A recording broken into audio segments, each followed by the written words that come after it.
ang daming nagkakasakit at madalas kulang tayo sa tamang kaalaman. So, that's the reason why meron po tayong ganitong mga live to share natural, simple, and practical health education that's easy to understand and apply. So, yan po ang ating purpose kung bakit tayo nandito.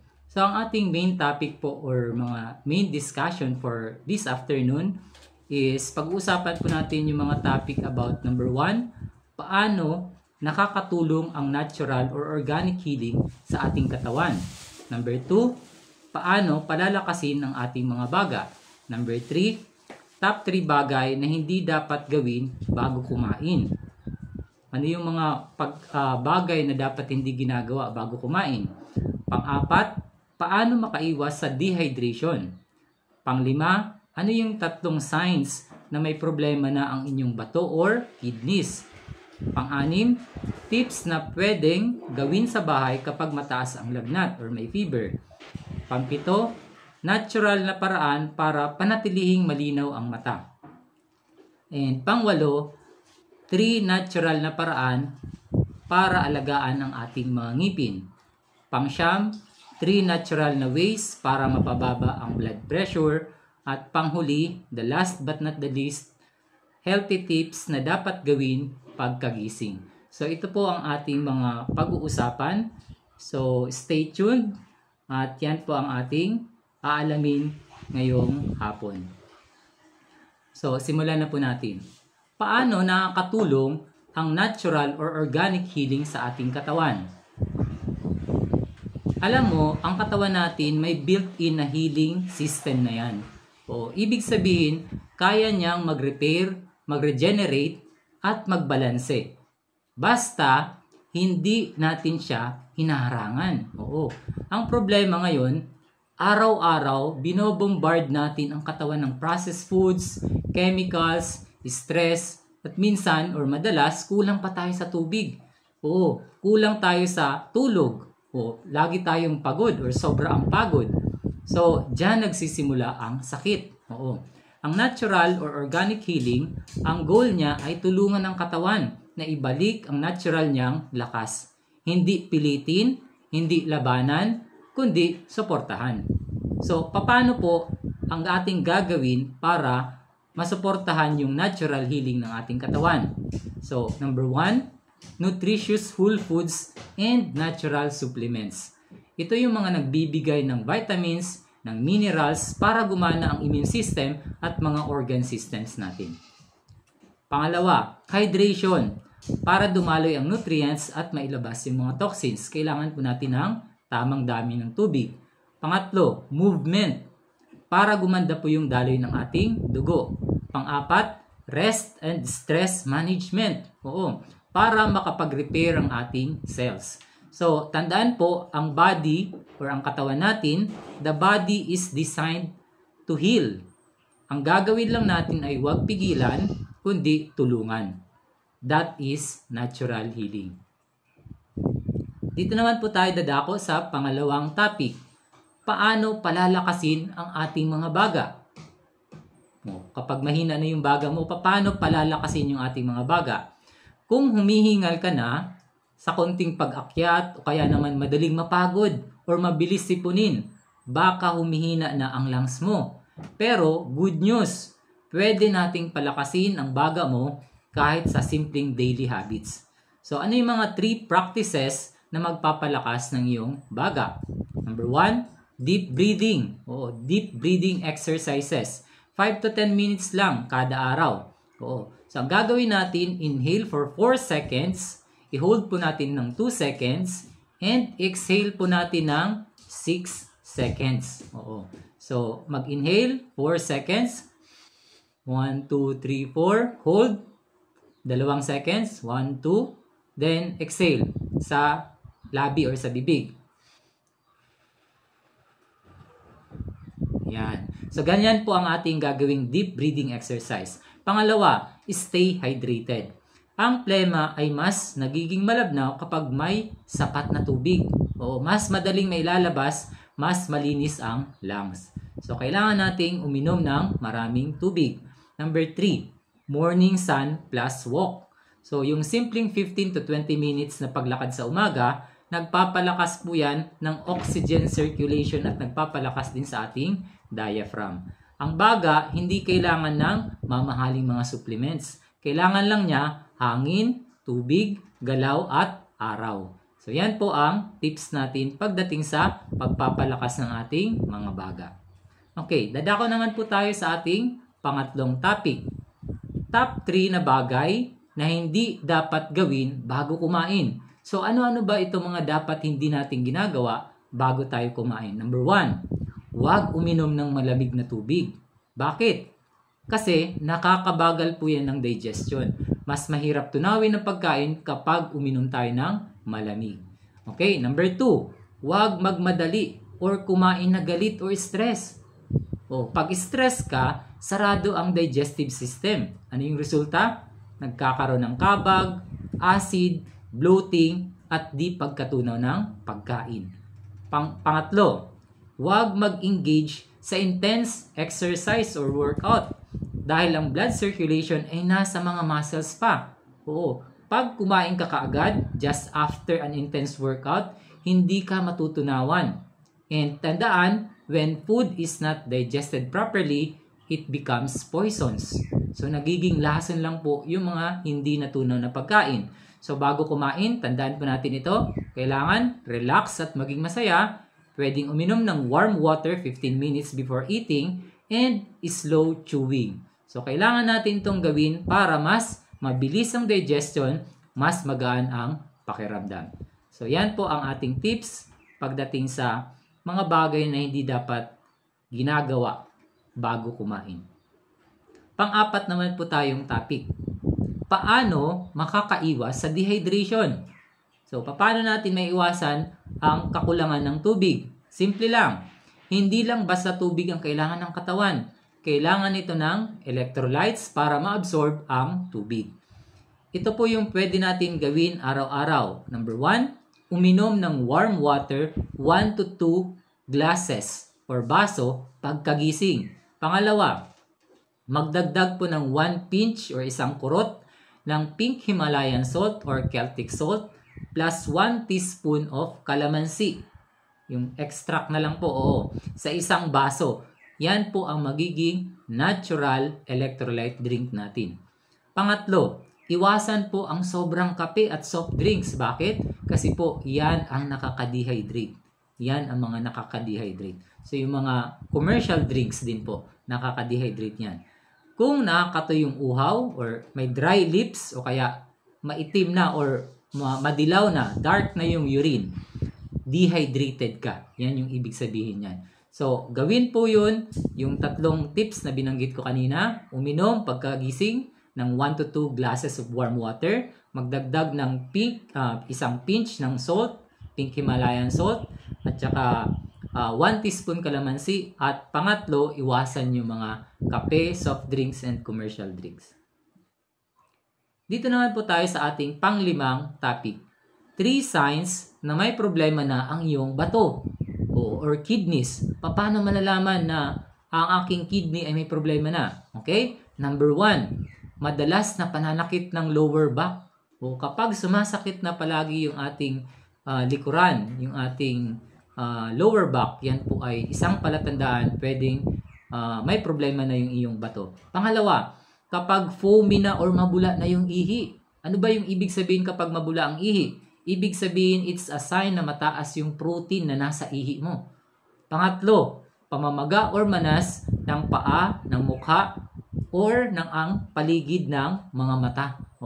So, yan po ang tatlong sinyales na ang iyong bato ay pwedeng may problema na. So, kung meron ka nito, huwag ipagsawalang bahala. Magpakonsulta ka agad. Okay? So, dito naman po tayo sa pang-anim na topic. Tips na pwedeng gawin sa bahay kapag mataas ang lagnat. Ano po yung mga pwede nating gawin kapag may anak tayo or may kapatid, may kapamilya na mataas ang lagnat? Number 1, hydration and fluids. So, anong gagawin? Uminom ng maraming tubig, limonada, herbal teas, or mga fresh fruit and vegetable juices.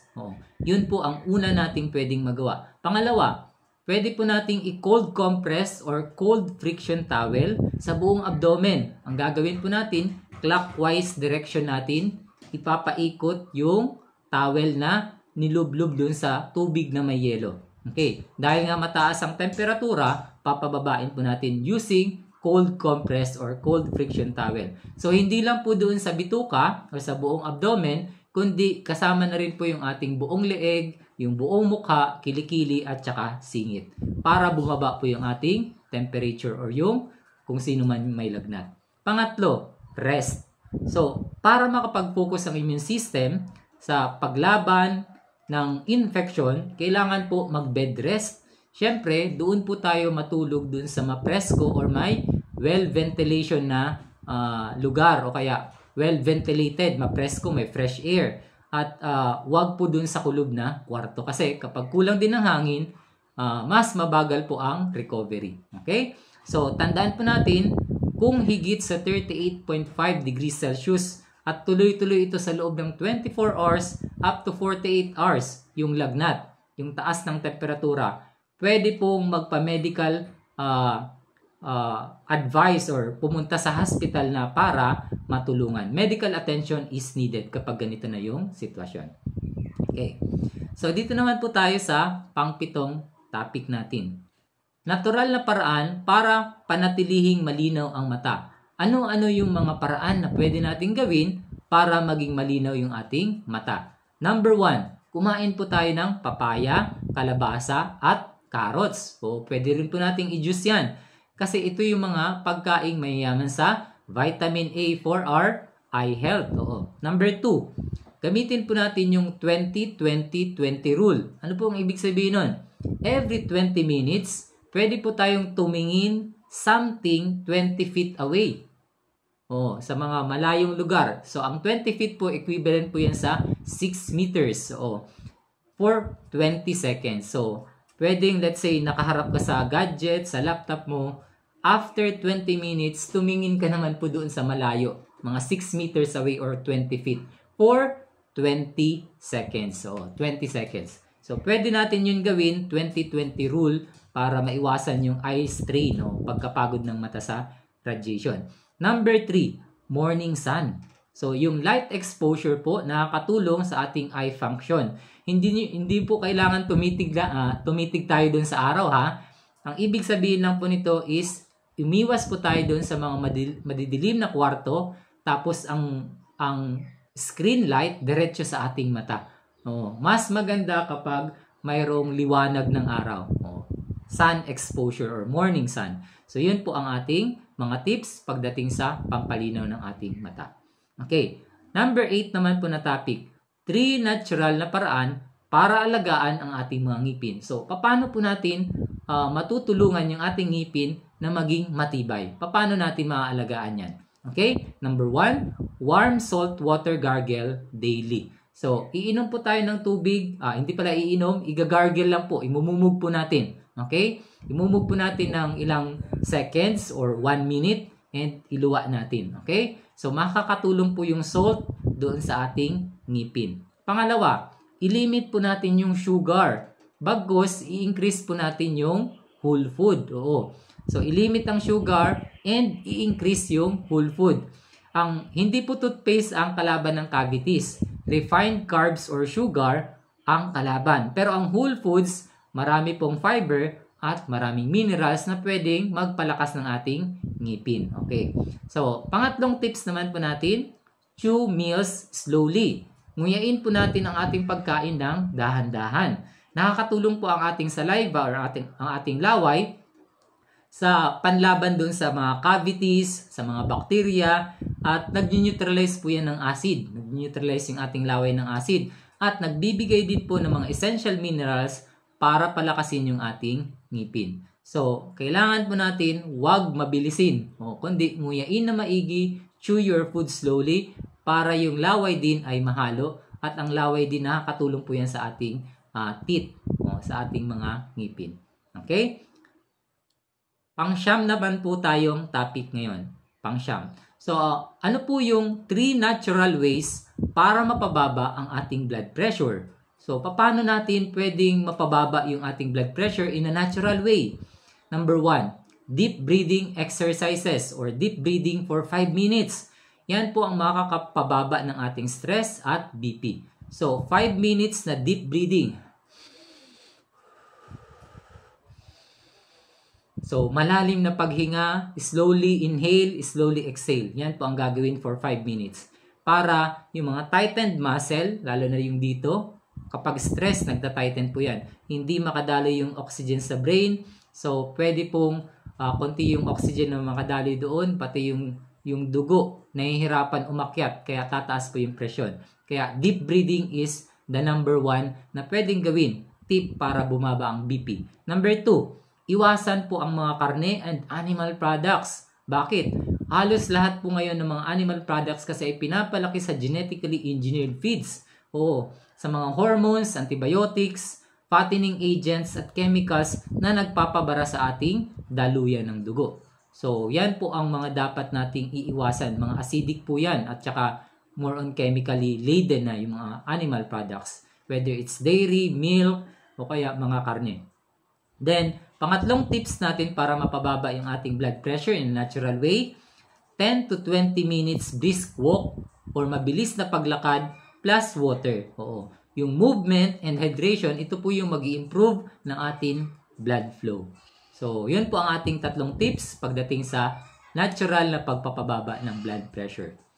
Dumako po tayo sa panghuli na topic natin, healthy tips na dapat gawin pagkagising. Ano yung mga healthy tips na pwede natin gawin pagkagising? Number 1, hydrate. Uminom po tayo ng 1 to 2 glasses of warm water pagkagising. Yan po ang ginagawa ng mga Japanese kung bakit mahaba ang kanilang buhay. So, it's because they are drinking warm water pagkagising sa umaga. Oo. Yung iba, umaabot pa nga ng 750 ml. Oo. So, pwede naman po kahit isang baso lang, 250 ml or 500 ml. Then, pangalawang tip natin is stretch and walk for 5 minutes. Pwede po tayong maglakad-lakad, mag-inat-inat, o mag-stretch para yung pagkagising natin, yung mga dugo-dugo na matamlay or naka-sluggish, ay iikot po yan ng mas mabilis. Okay? Pangatlo, sun exposure for mood and energy. So kapag tayo nagpapaaraw, mas lalakas po tayo, mas active, mas magiging masaya ang ating mood, at magiging energetic po tayo. So these are just small routines, pero may big change sa ating health.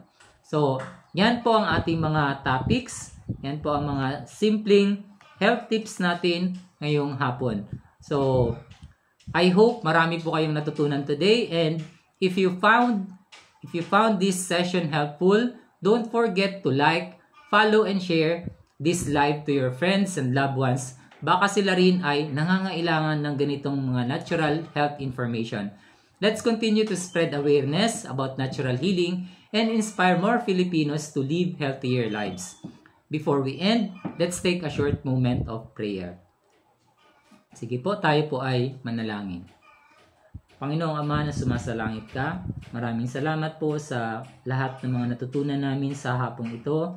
Maraming salamat sa mga health tips na ibinigay niyo sa amin.